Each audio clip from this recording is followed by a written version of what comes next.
వాటిల్లు. పార్వతీపురం మన్యం జిల్లా వినూతన ఆలోచన ముస్తాబ్ ఇప్పుడు ఆంధ్రప్రదేశ్ అంతటా ఆదర్శంగా నిలిచింది. విద్యార్థుల ఆరోగ్యం మరియు వ్యక్తిగత పరిశుభ్రతపై ప్రత్యేక శ్రద్ధ వహించి collector doctor N Prabhakar Reddy రూపొందించిన ఈ కార్యక్రమం అద్భుత ఫలితాలను అందించిందని DCHS doctor G Nagabhushan Rao అన్నారు. ఈ అవకాశాన్ని మనం ముఖ్య కార్యక్రమం చేస్తామని నిర్వహించుకుంటున్నాము.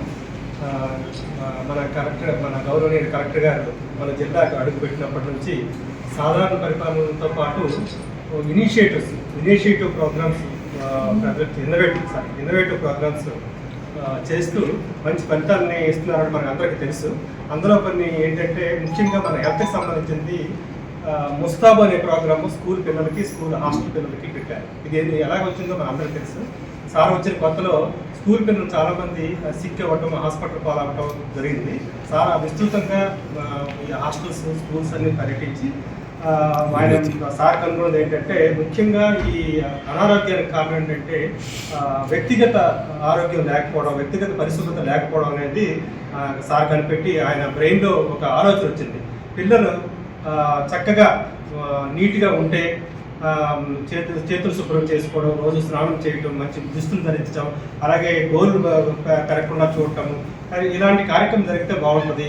అది స్కూల్లో ఎలా చేయగలము, ఏ టైంలో మనం హ్యాండ్ వాష్ చేయగలము అనే దాంట్లో పెట్టి క్లాసులకు వెళ్ళే టైంలో కానీ, అలాగే భోజనం టైంకి వెళ్ళేటప్పుడు, అలాగే పడుకునేటప్పుడు హ్యాండ్ వాష్ చేయటము, అలాగే గోళ్ళు కత్తిరించుకోవడం, నీట్గా దుక్కుకోవడం, మంచి బట్టలు వేయటం, దీనివల్ల ఇలాగ చేసి రీసెంట్గా మన సీఎం గారు చంద్రబాబు నాయుడు గారు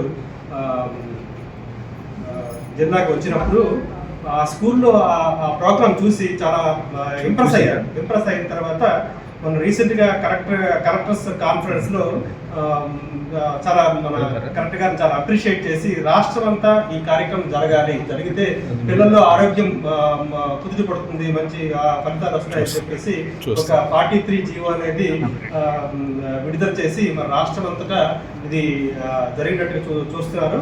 నిజంగా నిన్న మా వదిన గారు కాకినాడలో ఉన్నారు, ఆ టీచర్. నేను చూసి చాలా ఆశ్చర్యపోయాను సార్. మంచి మీకు పెట్టాను సార్, ఒక గోడ పత్రిక విడుదల చేశారు.